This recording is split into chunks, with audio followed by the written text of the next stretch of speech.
गुरु प्यारी साध संगत जी, राधा स्वामी जी।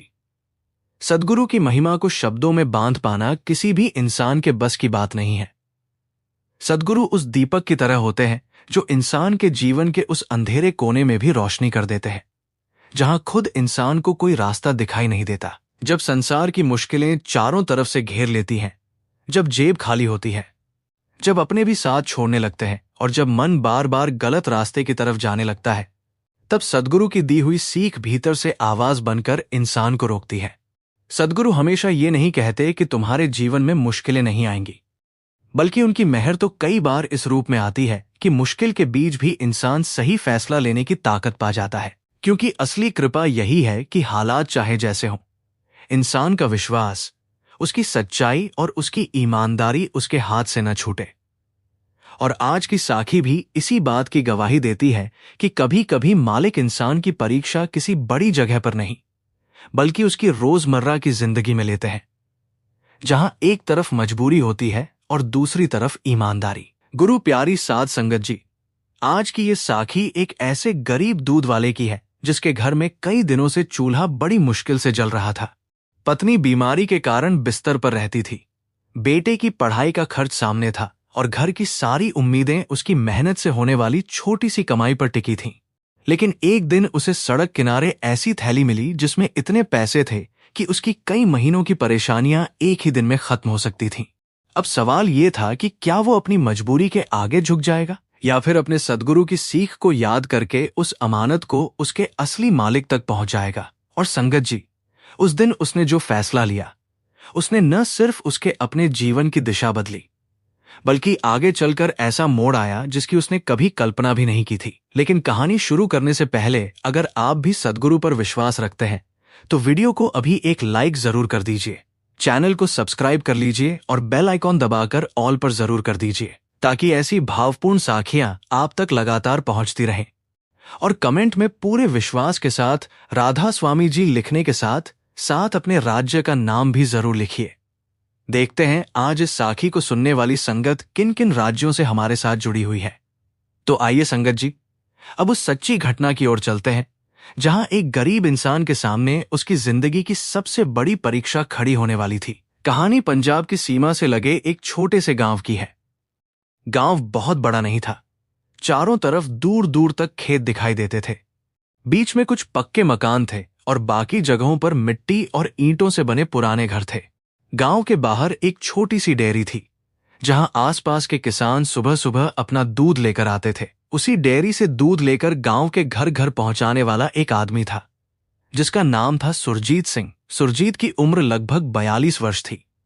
शरीर दुबला था, चेहरे पर मेहनत की वजह से आई थकान साफ दिखाई देती थी और हाथों पर दूध के कंसर उठाने से पड़े पुराने निशान थे। वो रोज सुबह 4 बजे उठ जाता था। सुबह आंख खुलते ही सबसे पहले वो स्नान करता और फिर कमरे के एक कोने में रखी बाबा जी की तस्वीर के सामने कुछ क्षण बैठकर मालिक का नाम लेता। उसके बाद वो अपने काम में लग जाता। सुरजीत के घर में उसकी पत्नी मंजीत कौर और उनका 12 साल का बेटा अमन रहता था। घर बहुत छोटा था, लेकिन साफ सफाई हमेशा बनी रहती थी।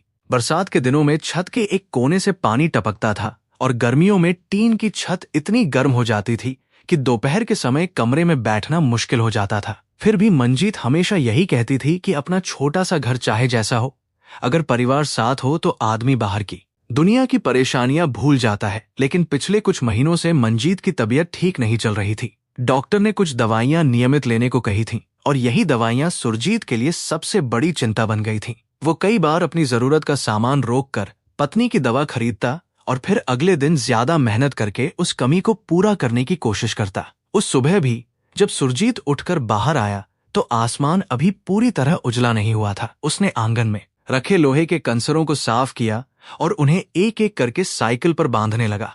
तभी अंदर से मंजीत की खांसी की आवाज आई।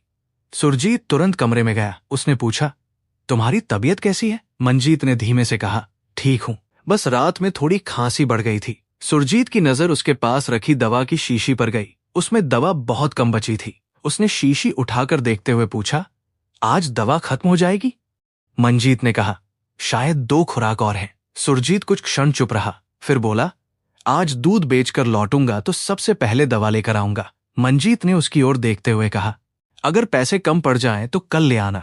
सुरजीत ने तुरंत उसकी बात काट दी। दवा कल तक नहीं रुकेगी। घर का बाकी खर्च थोड़ा कम कर लेंगे, लेकिन दवा समय पर आएगी। मंजीत ने हल्की मुस्कान के साथ कहा, तुम हमेशा घर की चिंता करते रहते हो। सुरजीत ने उसकी तरफ देखते हुए जवाब दिया, घर की चिंता ना करूं तो किसकी करूं? पास ही सोया हुआ अमन भी जाग गया था। उसने पिता को दूध के कंसर बांधते देखा तो बोला, बापू, आज मैं भी आपके साथ चलूं? सुरजीत हंस पड़ा। तुझे स्कूल जाना है, पहले पढ़ाई कर, फिर मेरी मदद करने का समय बहुत मिलेगा। अमन ने कहा, लेकिन मैं कंसर उठा सकता हूं। सुरजीत ने मुस्कुराते हुए कहा, तू अभी अपनी किताबें उठा, मेरे कंसर बाद में उठाना। अमन मुस्कुराते हुए अपनी किताबें संभालने लगा। वो पढ़ाई में अच्छा था। उसका सपना था कि बड़ा होकर अपने पिता की तरह मेहनत तो करेगा, लेकिन उनसे भी आगे बढ़कर परिवार के लिए कुछ बड़ा करेगा। सुरजीत हमेशा उसे एक बात समझाता था, बेटा, मेहनत करने में कभी शर्म मत करना, लेकिन ईमानदारी छोड़कर बड़ी कमाई करने की कोशिश मत करना। पैसा कम हो तो आदमी 2 वक्त की रोटी खा सकता है, लेकिन ईमानदारी चली जाए तो मन को चैन नहीं मिलता। ये बात सुरजीत ने अपने पिता से सीखी थी। उसके पिता भी कभी इसी गांव में दूध का काम करते थे। जब सुरजीत छोटा था, तब उसके पिता ने उसे एक बार समझाया था कि दूध में पानी मिलाकर कमाई बढ़ाना बहुत आसान है, लेकिन उस पैसे से घर का चूल्हा तो जल सकता है, दिल का दीपक नहीं। उस समय सुरजीत शायद उस बात का पूरा अर्थ नहीं समझ पाया था, लेकिन जैसे जैसे वो बड़ा हुआ, उसे समझ आने लगा कि गरीब आदमी के पास सबसे बड़ी पूंजी उसका भरोसा ही होता है। सुबह 5 बजे तक सुरजीत अपनी साइकिल लेकर गांव की पहली गली में पहुंच गया। पहला ग्राहक एक बुजुर्ग दंपति थे। वे हर दिन आधा लीटर दूध लेते थे। बुजुर्ग ने पैसे देते हुए कहा, सुरजीत, पिछले हफ्ते के 2 दिन के पैसे बाकी हैं, आज दे दूं? सुरजीत ने कहा, कोई जल्दी नहीं है बाबा जी, जब सुविधा हो तब दे देना।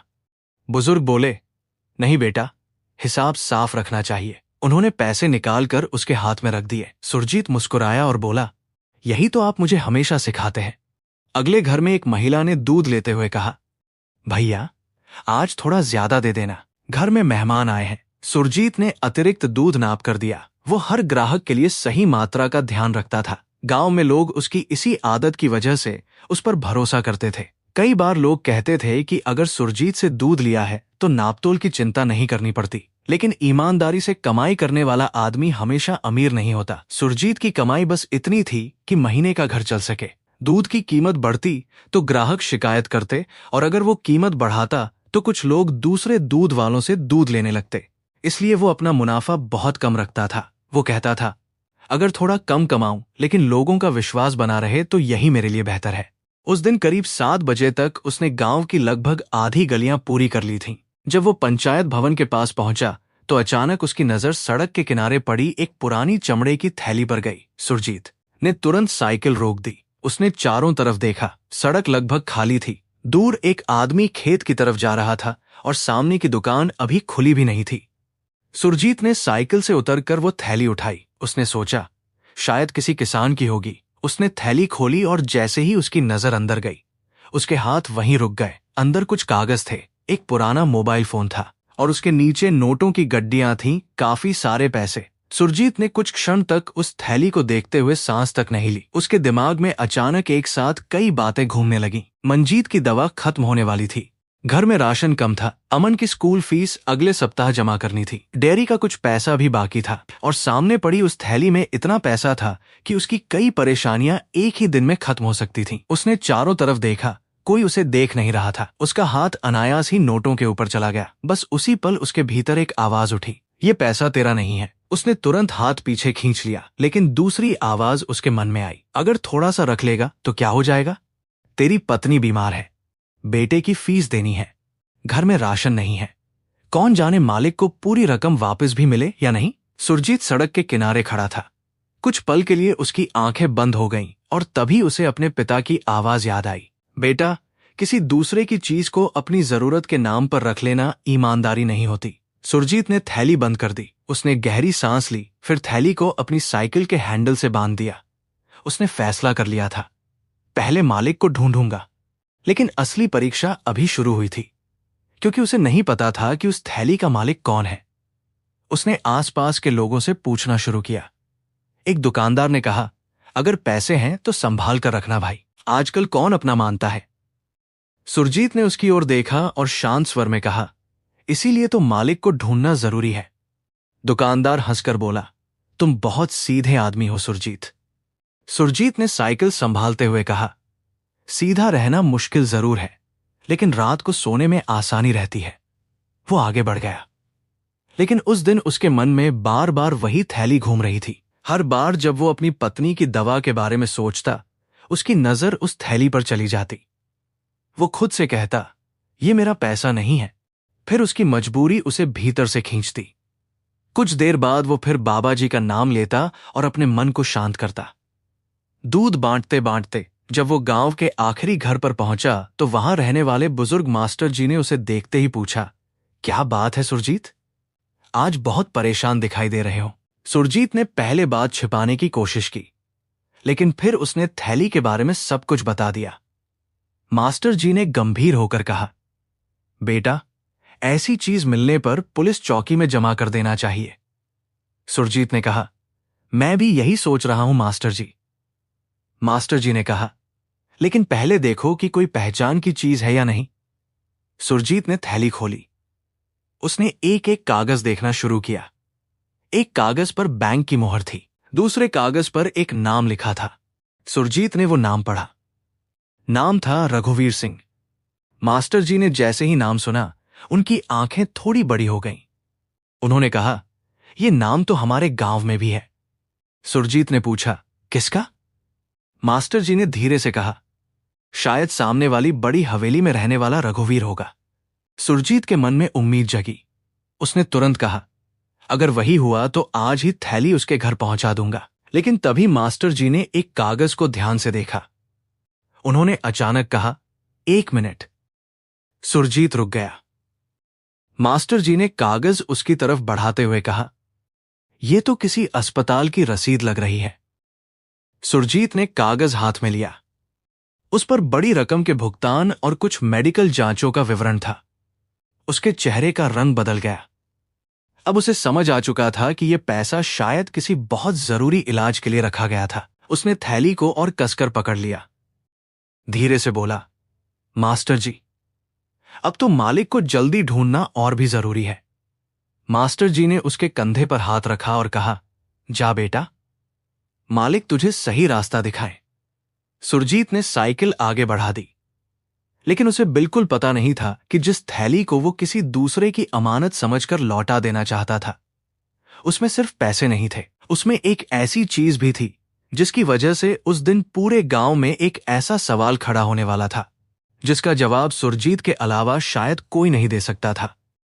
सुरजीत ने मन ही मन सोचा कि अगर कुछ महीने पहले उसे वो खोई हुई थैली नहीं मिली होती और उसने ईमानदारी से उसे वापस नहीं किया होता तो शायद उसे अपनी ही ताकत पर भरोसा कम होता। लेकिन उस दिन उसे पहली बार महसूस हुआ कि मालिक कभी कभी इंसान को पैसे नहीं बल्कि सही फैसला करने की ताकत देकर उसकी मदद करते हैं। समय धीरे धीरे आगे बढ़ता गया। अब सुरजीत की दूध की सप्लाई पहले से काफी बढ़ गई थी। सुबह उसका काम जल्दी शुरू होता और दोपहर तक चलता रहता। कमाई में भी पहले से सुधार आया था। मंजीत की तबीयत भी दवाइयों और सही इलाज की वजह से धीरे धीरे बेहतर होने लगी थी। अमन की पढ़ाई भी ठीक चल रही थी। घर की हालत अभी अमीरों जैसी नहीं हुई थी, लेकिन अब रोज इस डर में खाना नहीं बनता था कि कल राशन आएगा या नहीं। सुरजीत अक्सर रात को बाबा जी की तस्वीर के सामने बैठकर कहता, मालिक, आपने जितना दिया है मेरे लिए वही बहुत है। बस इतना करना कि मेरे अंदर कभी घमंड ना आए और मैं किसी का हक ना मारूं। लेकिन संगत जी, इंसान की परीक्षा सिर्फ तब नहीं होती जब उसके पास कुछ नहीं होता। कई बार असली परीक्षा तब शुरू होती है जब उसके पास कुछ आने लगता है। और सुरजीत की अगली परीक्षा उससे भी बड़ी होने वाली थी। एक दिन सुबह वो दूध लेकर शहर की तरफ जा रहा था। रास्ते में डेयरी मालिक ने उसे आवाज दी, सुरजीत, आज थोड़ा जल्दी चलना, शहर से आदमी आने वाला है। सुरजीत ने पूछा, कौन आदमी? डेयरी मालिक ने कहा, वही व्यापारी जिसने हमारी दूध की सप्लाई बढ़ाई है। उसने तुम्हारे बारे में भी पूछा है। सुरजीत कुछ समझ नहीं पाया। मेरे बारे में? हां, उसने कहा है कि गांव में अगर किसी आदमी पर भरोसा किया जा सकता है तो वो सुरजीत है। सुरजीत चुप हो गया। उसने इस बात को अपने लिए कोई बड़ी उपलब्धि नहीं माना। लेकिन उसी दिन शहर पहुंचने के बाद व्यापारी ने उसे अपने कार्यालय में बुलाया। वही व्यापारी था जिसने कुछ समय पहले दूध में पानी मिलाने की बात कही थी। व्यापारी ने सुरजीत को बैठने का इशारा किया। सुरजीत, तुम्हें याद है मैंने तुमसे कुछ समय पहले क्या कहा था? सुरजीत ने कहा, जी, और तुमने मेरी बात मानने से मना कर दिया था। सुरजीत चुप रहा। व्यापारी मुस्कुराया। तब मुझे लगा था कि तुम बहुत ज्यादा सिद्धांतवादी आदमी हो, लेकिन अब मुझे लगता है कि शायद मैं गलत था।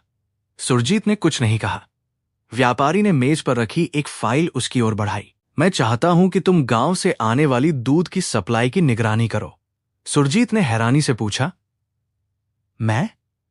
हां, तुम्हें हर किसान के दूध की जांच करनी होगी। अगर दूध सही है तो ही आगे भेजना। कोई मिलावट मिले तो तुरंत मुझे बताना। सुरजीत ने कहा, लेकिन मैं तो पढ़ा लिखा इतना नहीं हूं। व्यापारी बोला, मुझे तुम्हारी पढ़ाई नहीं, तुम्हारी नीयत चाहिए। यह सुनकर सुरजीत कुछ क्षण चुप रहा। उसे याद आया कि कुछ समय पहले यही आदमी उसे गलत काम के लिए तैयार करना चाहता था। आज वही आदमी उसकी ईमानदारी पर भरोसा कर रहा था। उसने धीरे से कहा, अगर काम में किसी का नुकसान नहीं होगा और मुझे सही तरीके से काम करने दिया जाएगा तो मैं कोशिश करूंगा। व्यापारी ने हाथ आगे बढ़ाया। तो फिर आज से तुम इस काम को संभालो। सुरजीत ने हाथ मिला लिया, लेकिन उसे यह अंदाजा नहीं था कि इसी जिम्मेदारी की वजह से कुछ लोगों की कमाई पर असर पड़ने वाला था। और जब किसी की गलत कमाई रुकती है तो अक्सर वही आदमी सबसे पहले दुश्मन बनता है। कुछ दिनों तक सब ठीक चलता रहा। सुरजीत किसानों से दूध लेता, उसकी जांच करवाता और जो दूध सही होता वही आगे भेजा जाता। लेकिन एक शाम उसे एक किसान के दूध में गड़बड़ी दिखाई दी। उसने दूध वापस कर दिया। किसान ने नाराज होकर कहा, थोड़ा बहुत तो चलता है सुरजीत। सुरजीत ने कहा, मेरे रहते नहीं चलेगा। किसान बोला, तू अब बहुत बड़ा आदमी बन गया है क्या? सुरजीत शांत रहा। बड़ा आदमी बनने की बात नहीं है। जिस दूध को कोई बच्चा पिएगा उसमें गलत चीज मिलाकर मैं अपने बच्चों को क्या सिखाऊंगा? किसान गुस्से में वहां से चला गया। सुरजीत ने बात को वहीं खत्म समझ लिया। लेकिन अगले दिन डेयरी के बाहर दो आदमी उसका इंतजार कर रहे थे। उन्होंने सुरजीत को रोककर कहा, कल तुमने हमारा दूध वापस क्यों किया? सुरजीत ने कहा, क्योंकि उसमें मिलावट थी। एक आदमी ने गुस्से में कहा, तुम्हें पता है हम कौन हैं? सुरजीत ने शांत होकर जवाब दिया, नहीं, पता चल जाएगा। दोनों आदमी चले गए। सुरजीत कुछ देर वहीं खड़ा रहा। उसके मन में पहली बार डर पैदा हुआ, लेकिन उसने खुद को संभाल लिया। वो घर लौटा तो मंजीत ने उसके चेहरे को देखते ही पूछा, क्या हुआ? सुरजीत ने सारी बात बता दी। मंजीत कुछ देर चुप रही, फिर बोली, आपने कोई गलत काम तो नहीं किया? नहीं, फिर डर किस बात का? सुरजीत ने कहा, डर अपने लिए नहीं है। अगर मेरी वजह से तुम्हें या अमन को कोई परेशानी हुई तो? मंजीत ने उसकी तरफ देखकर कहा, जिस रास्ते पर बाबा जी का नाम लेकर चल रहे हो उस रास्ते पर डर से पीछे मत हटना। सुरजीत ने पत्नी की ओर देखा।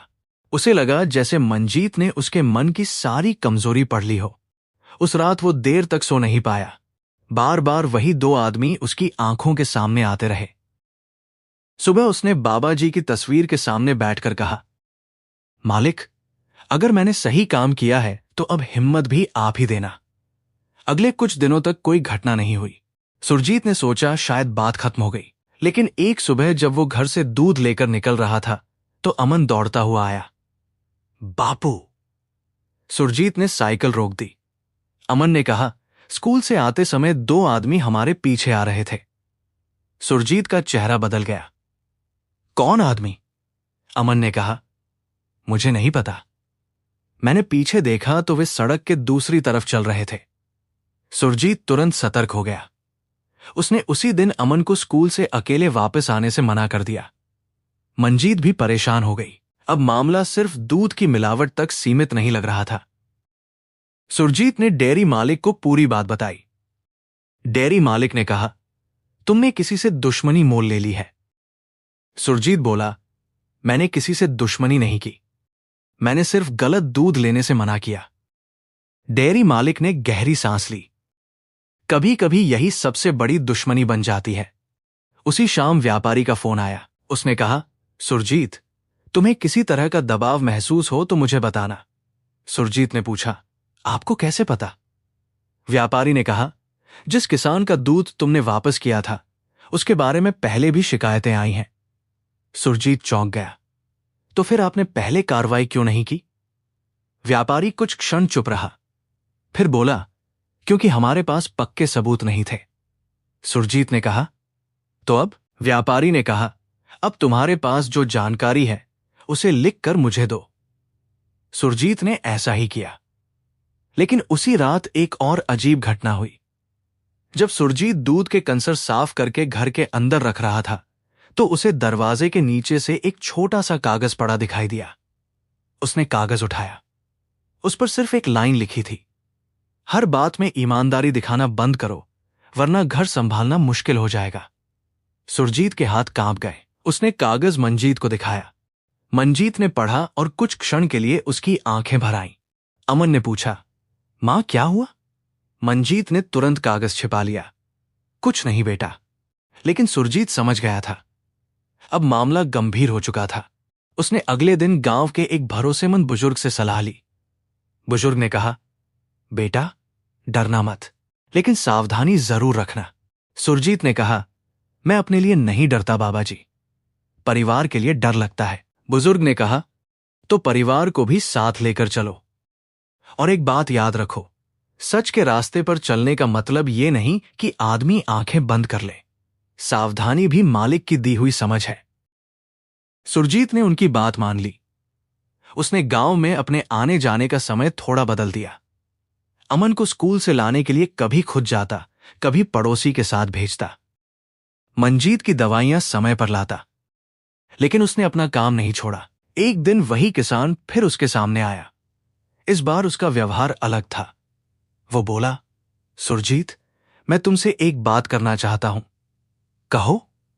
उस दिन मैं गुस्से में था, लेकिन मुझे अब समझ आया कि तुम गलत नहीं कह रहे थे। सुरजीत ने कहा, तो फिर दूध में मिलावट मत करना। किसान ने सिर झुका लिया। मैं कोशिश करूंगा। सुरजीत ने उसके कंधे पर हाथ रखा। कोशिश नहीं, अपने बच्चों के बारे में सोचकर फैसला करना। किसान की आंखें नम हो गईं। उसने कहा, तुम्हारी एक बात मेरे मन में बैठ गई। क्या? तुमने कहा था कि जो दूध बच्चा पिएगा उसमें गलत चीज मिलाकर मैं अपने बच्चों को क्या सिखाऊंगा? सुरजीत चुप हो गया। उसने कहा, बस वही बात याद रखना। किसान चला गया। कुछ दिनों बाद व्यापारी ने गांव में एक बैठक रखी। सभी दूध सप्लायर वहां मौजूद थे। व्यापारी ने सबके सामने कहा, आज से दूध की गुणवत्ता में किसी तरह की लापरवाही बर्दाश्त नहीं होगी और जो आदमी सही काम करेगा उसकी कमाई भी बढ़ेगी। कुछ किसानों ने सुरजीत की ओर देखा। अब गांव में उसके प्रति सम्मान और बढ़ने लगा था। लेकिन उसी बैठक के बाद एक आदमी सुरजीत के पास आया। उसने धीमे स्वर में कहा, तुम्हें लगता है कि सब तुम्हारे साथ है? सुरजीत ने पूछा, क्या मतलब? वो आदमी बोला, जिसे तुमने दूध में मिलावट के लिए रोका था, वो अकेला नहीं है। सुरजीत कुछ बोल पाता उससे पहले वो आदमी भीड़ में गायब हो गया। उस रात सुरजीत ने घर पहुंचकर किसी से कुछ नहीं कहा, लेकिन उसके मन में एक सवाल उठ रहा था। आखिर कौन लोग इस पूरे खेल के पीछे हैं और वे उससे चाहते क्या हैं? अगली सुबह वो डेयरी पहुंचा तो मालिक ने उसे एक कागज दिया। ये तुम्हारे लिए आया है। सुरजीत ने पूछा, कहां से? शहर के व्यापारी के कार्यालय से। उसने कागज खोला।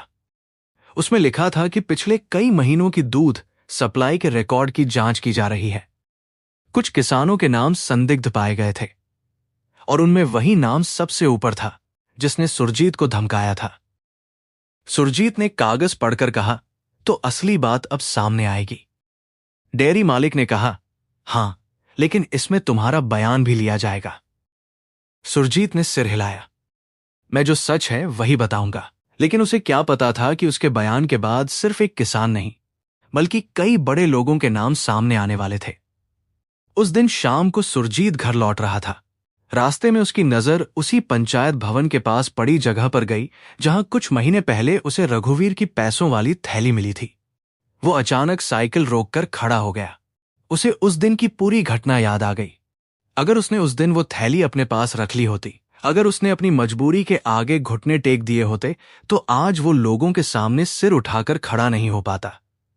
उसे लगा जैसे मालिक ने उस दिन सिर्फ रघुवीर की थैली वापस नहीं करवाई थी, शायद उसी दिन उसकी आने वाली जिंदगी की नींव रख दी थी। वो कुछ क्षण सड़क किनारे खड़ा रहा, फिर बाबा जी का नाम लेकर आगे बढ़ गया। लेकिन घर पहुंचते ही उसके सामने एक ऐसा दृश्य था जिसने उसके पैरों तले जमीन खिसका दी। दरवाजा खुला था, अंदर मंजीत नहीं थी, अमन भी घर पर नहीं था।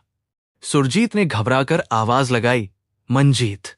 कोई जवाब नहीं आया। उसने पूरे घर में देखा, फिर उसकी नजर मेज पर पड़े एक कागज पर गई। उसने कांपते हाथों से वो कागज उठाया। उस पर सिर्फ इतना लिखा था, अगर अपने परिवार को सही सलामत देखना चाहते हो तो कल सुबह अकेले पुराने गोदाम पर आना। सुरजीत की सांस रुक गई। उसने कागज हाथ में पकड़े पकड़े चारों तरफ देखा और तभी बाहर से किसी के कदमों की आवाज आई। वो तेजी से दरवाजे की तरफ मुड़ा, लेकिन दरवाजे पर जो आदमी खड़ा था उसे देखते ही सुरजीत की आंखें फैल गईं। वो कोई अनजान आदमी नहीं था, वो वही व्यक्ति था जिसने कुछ महीने पहले पंचायत भवन के पास सुरजीत को रघुवीर की थैली लौटाते हुए देखा था, और उसके हाथ में अमन की स्कूल की कॉपी थी। वो वही आदमी था जिसने कुछ महीने पहले पंचायत भवन के पास सुरजीत को रघुवीर की थैली लौटाते हुए देखा था, और उसके हाथ में अमन की स्कूल की कॉपी थी। सुरजीत कुछ पल तक उसे देखता रहा, फिर उसने कांपती आवाज में पूछा, अमन कहाँ है? उस आदमी ने कोई जवाब नहीं दिया। सुरजीत ने एक कदम आगे बढ़कर कहा, मैंने पूछा अमन कहाँ है?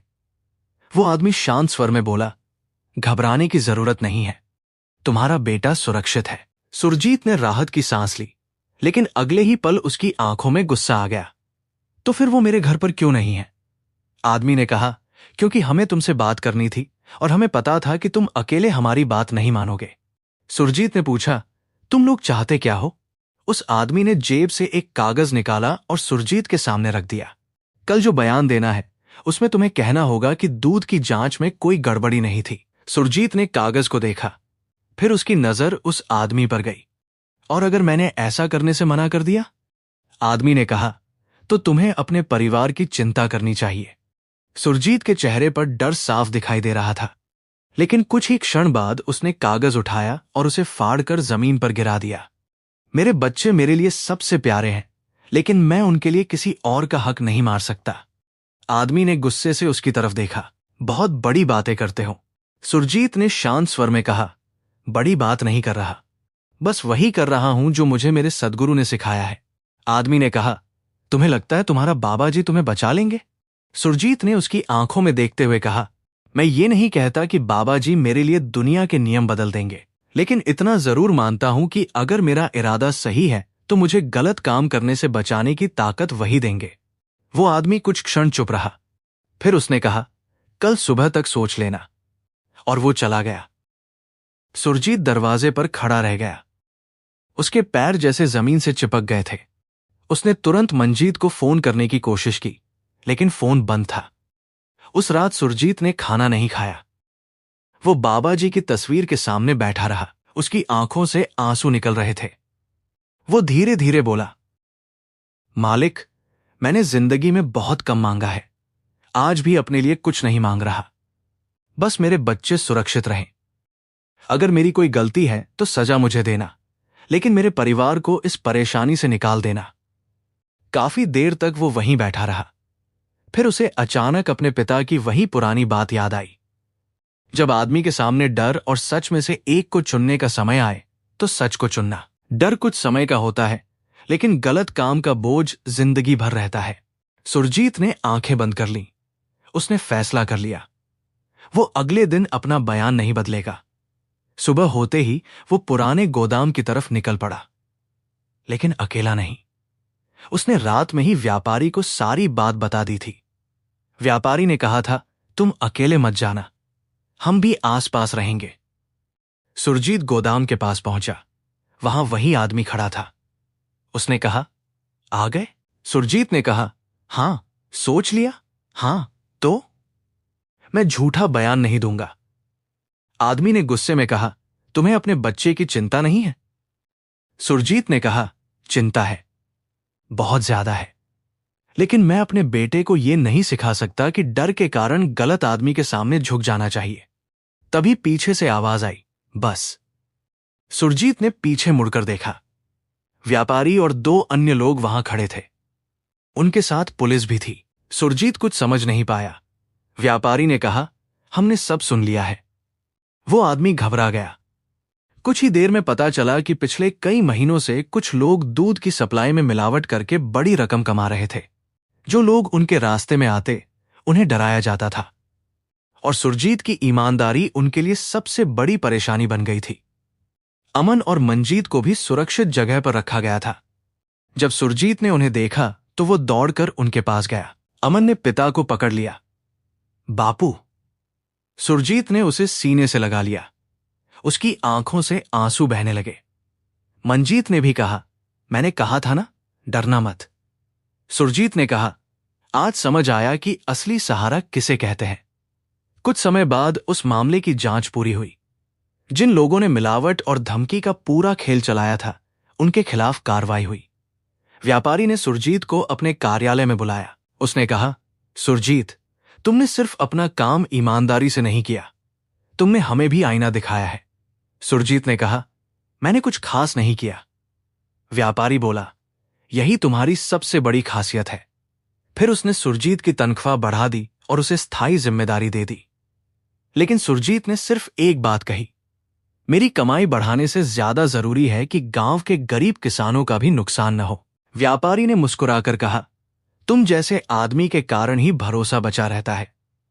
कुछ महीने बाद सुरजीत के घर की हालत पहले से काफी अच्छी हो गई। मंजीत की तबीयत भी ठीक रहने लगी। अमन ने पढ़ाई में अच्छा प्रदर्शन किया। एक दिन अमन ने पिता से पूछा, बापू, आपने उस दिन इतने पैसे वाली थैली वापस क्यों की थी? सुरजीत कुछ देर चुप रहा, फिर बोला, क्योंकि बेटा, वो पैसा हमारा नहीं था। अमन ने पूछा, लेकिन अगर आप रख लेते तो हमारी बहुत सारी परेशानियां खत्म हो जाती। सुरजीत मुस्कुराया, कुछ परेशानियां पैसे से खत्म हो जाती हैं बेटा, लेकिन कुछ परेशानियां पैसे से शुरू होती हैं। अमन ध्यान से पिता की बात सुन रहा था। सुरजीत ने कहा, तू जिंदगी में कितना कमाता है, ये उतना जरूरी नहीं है। तू कैसे कमाता है, ये ज्यादा जरूरी है। अमन ने पिता के पैर छू लिए। उस दिन सुरजीत को लगा कि शायद उसकी सबसे बड़ी कमाई यही है कि उसका बेटा उससे ईमानदारी सीख रहा है। समय बीतता गया। एक दिन गांव में सत्संग था। सुरजीत परिवार के साथ वहां गया। सत्संग के बाद वो कुछ देर अकेला बैठा रहा। उसकी आंखों के सामने पिछले महीनों की सारी घटनाएं घूमने लगीं। वो थैली, पत्नी की बीमारी की फीस, धमकियां, पुराना, फिर परिवार का सुरक्षित लौटना। उसने मन ही मन कहा, मालिक, उस दिन मुझे पैसे नहीं चाहिए थे, मुझे सही फैसला करने की ताकत चाहिए थी, और आपने वही दी। तभी उसके पास एक बुजुर्ग सत्संगी आकर बैठ गए। उन्होंने पूछा, क्या सोच रहे हो बेटा? सुरजीत ने मुस्कुराकर कहा, बस यही कि इंसान समझता है कि सद्गुरु की मेहर तब होती है जब उसकी कोई बड़ी इच्छा पूरी हो जाए। लेकिन अब समझ आया कि कई बार मेहर इस रूप में होती है कि इंसान मुश्किल में भी गलत रास्ते पर नहीं जाता। बुजुर्ग ने कहा, बस यही समझ संभाल कर रखना। सुरजीत ने सिर झुका दिया। उस रात घर लौटकर उसने बाबा जी की तस्वीर के सामने दिया जलाया। अमन उसके पास बैठा था। सुरजीत ने उससे कहा, बेटा, आज से एक बात हमेशा याद रखना, क्या जब जीवन में ऐसा मौका आए जहां एक तरफ आसान रास्ता हो और दूसरी तरफ सही रास्ता, तो सही रास्ता चुनना, चाहे वो कितना भी मुश्किल क्यों ना हो। अमन ने पूछा, अगर सही रास्ते पर चलने से बहुत नुकसान हो जाए तो? सुरजीत ने मुस्कुराकर कहा, तब भी मन के अंदर एक चीज बची रहती है, सुकून। फिर उसने बाबा जी की तस्वीर की तरफ देखा। उसकी आंखों में आंसू थे। धीरे से बोला, जिस दिन इंसान को यह भरोसा हो जाए कि उसका सद्गुरु उसके साथ है, उस दिन मुश्किलें खत्म हो या न हो, इंसान के अंदर उन्हें सहने की ताकत जरूर आ जाती है। और संगत जी, सुरजीत की ये कहानी हमें यही समझाती है कि सद्गुरु की कृपा हमेशा चमत्कार के रूप में दिखाई दे।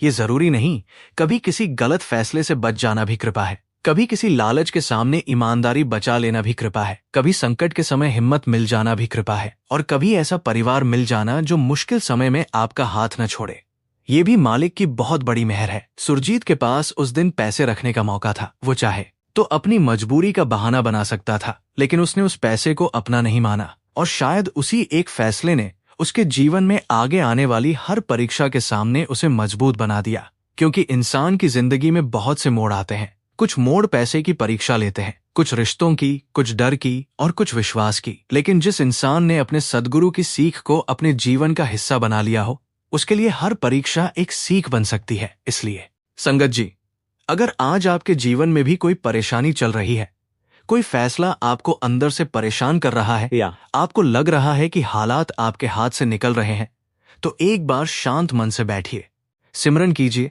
और अपने सद्गुरु पर विश्वास रखिए। क्योंकि मालिक से ज्यादा कौन जानता है कि हमारे लिए क्या सही है। और कभी कभी जिस चीज को हम अपने लिए नुकसान समझ रहे होते हैं, उसी के पीछे मालिक की कोई ऐसी मेहर छिपी होती है जिसे हम समय आने से पहले समझ ही नहीं पाते। तो संगत जी, अगर आपने ये पूरी साखी यहां तक सुनी है, तो समझिए कि आपके अंदर भी सद्गुरु के प्रति प्रेम और विश्वास जरूर है। अगर आपने अभी तक इस वीडियो को लाइक नहीं किया है, तो जाते जाते एक लाइक जरूर कर दीजिए। अगर चैनल को सब्सक्राइब नहीं किया है, तो अभी सब्सक्राइब कर लीजिए, ताकि ऐसी भावपूर्ण और सीख देने वाली साखियां आप तक लगातार पहुंचती रहें। वीडियो को अपने उन परिवार वालों और दोस्तों के साथ भी शेयर जरूर कीजिए, जिन्हें ऐसी साखियां सुनना अच्छा लगता है, या जिन्हें आज किसी अच्छे संदेश की जरूरत हो सकती है। और अगर आपने अभी तक बेल आइकन नहीं दबाया है, तो बेल आइकन पर जाकर उसे दबाइए और ऑल पर जरूर क्लिक कीजिए, ताकि हमारी आने वाली हर नई साखी की नोटिफिकेशन सबसे पहले आप तक पहुंचे। और कमेंट में राधा स्वामी जी लिखकर अपने राज्य का नाम भी जरूर बताइए। आपका एक कमेंट, एक शेयर और चैनल को सब्सक्राइब करना हमारे लिए बहुत बड़ा सहयोग है। राधा स्वामी जी।